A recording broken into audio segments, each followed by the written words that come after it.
Hey guys, what's up? Sorry about not having a video up last week. I know I did say in my 2017 to-do list that I was going to try to have a video up every single week. But last week, however, I had a bit of vlogger's block. Vlogger's block is essentially the same thing as writer's block is, but instead of having nothing to write about, I had nothing to talk about. So I decided to not turn my camera on at all. Well, actually, I did turn my camera on and I did film something, but I hated what I filmed and I junked it.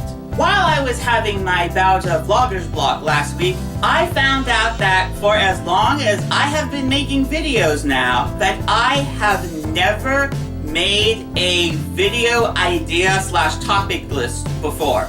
This means for the last 317 videos, I have always had something to talk about. That's pretty damn impressive if I say so myself. Having a list of topics and ideas is very handy for this medium because when you do eventually run into vlogger's block, you can just look at your list and choose something from it. It will be a lot easier in the future by having this list because it's hard forcing yourself to come up with something when you have nothing. I know this from plenty of previous experience, as you should never ever force anything.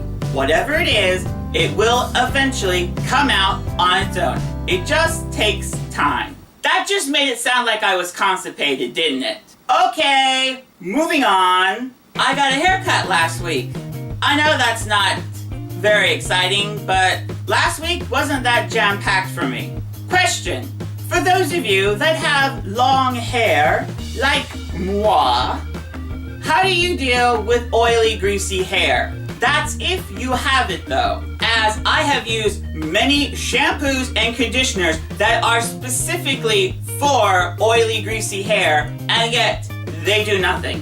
What should I be using to fix this? I do know that some people just have greasy hair, but still, how are they able to manage with it though? Last Saturday was the NHL All-Star Fest in Los Angeles, California. Now, I haven't watched the All-Star Fest in a while now, so I didn't know that they've changed the format up a bit.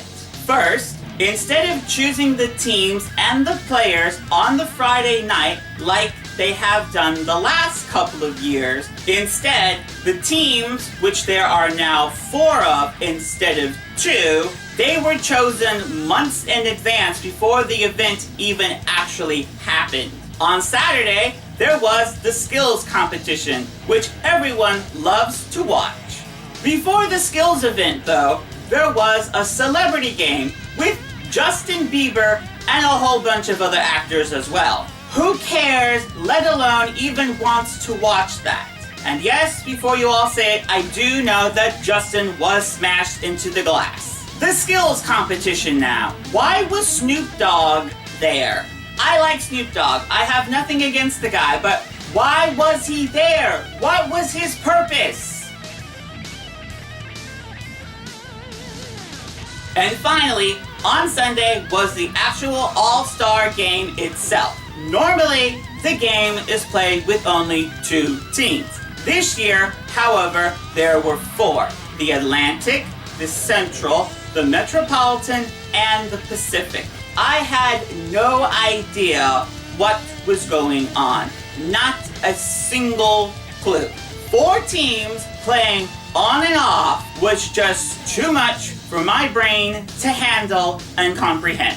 All I do know is that Metropolitan won, which was the team that Ovechkin and Holtby played for. Overall, this year's NHL All-Star Fest wasn't enjoyable. Well, at least for me, it wasn't. Please, in the future, can they just go back to the previous format? Don't fix something where there wasn't a problem to begin with in the first place. Ending the video on a bit of a downer here, but last week we lost 2 great actors, Mary Tyler Mohr and John Hurt.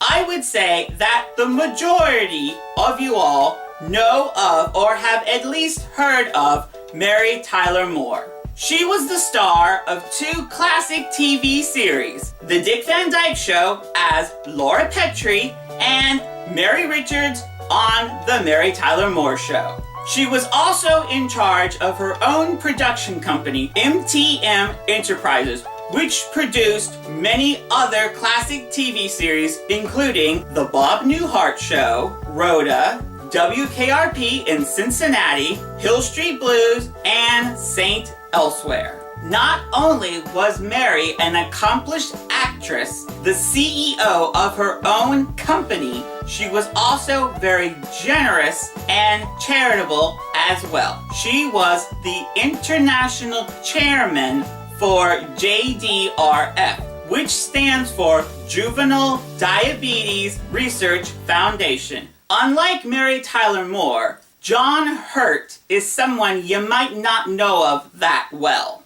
John Hurt has been in tons and tons of films and TV series. Most of the roles that he played were that of the villain. John also has the honor of dying the most times in films than most actors do, at a total of 40 times throughout his entire career.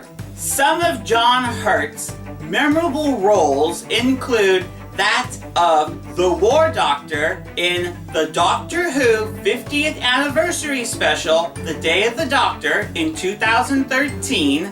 He also played the Dictator in V for Vendetta, as well as starring in the Hellboy series as well. John Hurt is also known, thanks in part to the Harry Potter film series, as Garrick Ollivander, owner of Ollivanders, where wizards and witches buy their wands at. But for me, and countless of others though, we will always remember John Hurt as Kane in 1979's Alien, where poor John has the misfortune of being attacked by the Xenomorph's face hugger, and then giving cinema one of the most memorable scenes of all time with the iconic chest burster birth. Everyone's reactions were 100% real, as director Ridley Scott did not tell the cast what was going to happen, especially with all that blood. With John Hurt and Mary Tyler Mohr's passings, I'm afraid it's already happening, folks. 2017 is already claiming lives this early on. We might want to get Betty White, Carol Burnett, and many others into a safe house pronto. Hopefully, 2017 will not be a repeat of 2016. As for 2016, I think we can all agree on that was basically a massacre.